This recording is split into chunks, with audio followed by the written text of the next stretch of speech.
The Shark Deck.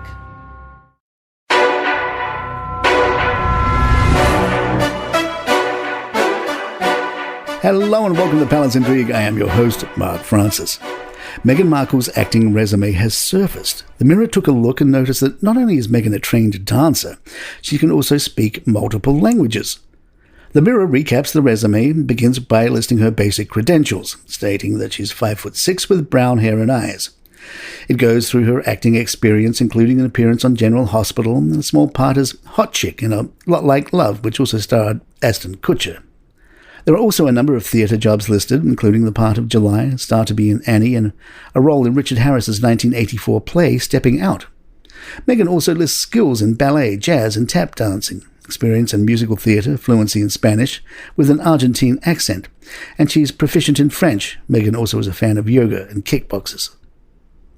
Speaking of suits, Kate gave us a different look last week when she joined a special meeting that focused on her work with young children. Kate looked very business serious in a black Alexander McQueen blazer with black Roland Mouret trousers that she teamed with a white blouse from Holland Cooper. The Duchess even had a notepad with her. As for the event, a royal source told the Mirror, the campaign she has been working on really is the result of several months behind the scenes and will launch a new 3 to 5 year program. Kate spends a lot of time reading, meeting and speaking with the professionals across the entire field. But this isn't just one project, it's an opportunity to make generational change for all our children. There are a number of creative parts in the processes for parents and non-parents to be involved across the country, with lots more to come, and the hope is as many people as possible, from those in the medical and academic world as well as parents and non-parents, join the journey. Royal author Katie Nicholl believes William and Kate have their children all well adjusted, and we shouldn't expect a version of Spare to come out in the 2050s. Nicholl said, no one would want the next generation to suffer in the way that Harry has suffered. You see that suffering on the pages of his book. It's not a pretty picture for the royal family. So I think when you look at the Cambridges and how they are raising their children away from the spotlight in pretty ordinary schools in a pretty cottage in the grounds of Windsor, having bucket and spade holidays and teaching them to sail on the Broads in Norfolk, actually they are enjoying a childhood that William and Harry just didn't get to enjoy. And I think that's why William and Kate are channeling everything they can into raising their children with that understanding of who they are as royals and as just ordinary children too. Of course, it does open up the question of the next Spare, of Princess Charlotte, and I'm sure that William and Kate have that all worked out. Palace Intrigue will be right back.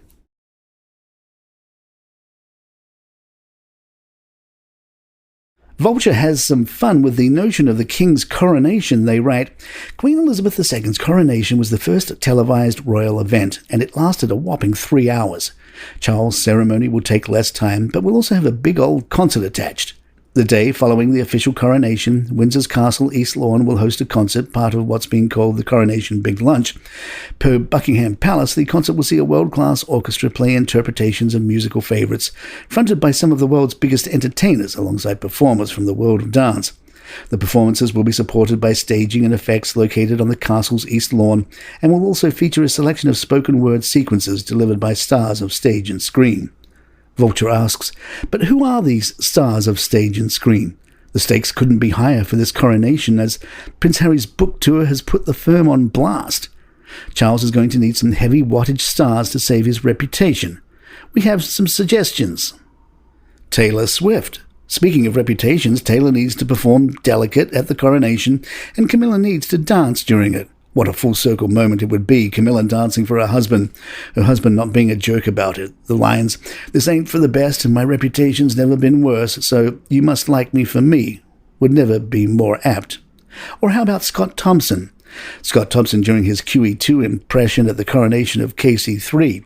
It will never happen. Thompson is too fond of the monarch to besmirch her memory but just take a moment to imagine it in your mind's eye, like when Kanye bought that hologram of Robert Kardashian for Kim's birthday, only somehow even weirder. Piers Morgan had a fun exchange with Valentine Lowe, the royal columnist for The Times. Piers said, I wouldn't invite one of my sons if he'd done that to the family.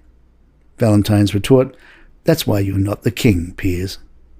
And there you have it. If you'd like to email us, our address is thepalaceintrigue@gmail.com. Please follow us on Spotify, iTunes, Google Podcasts, wherever you get your favorite shows. I'm Mark Francis. My thanks to John McDermott. This is Palace Intrigue, and good times.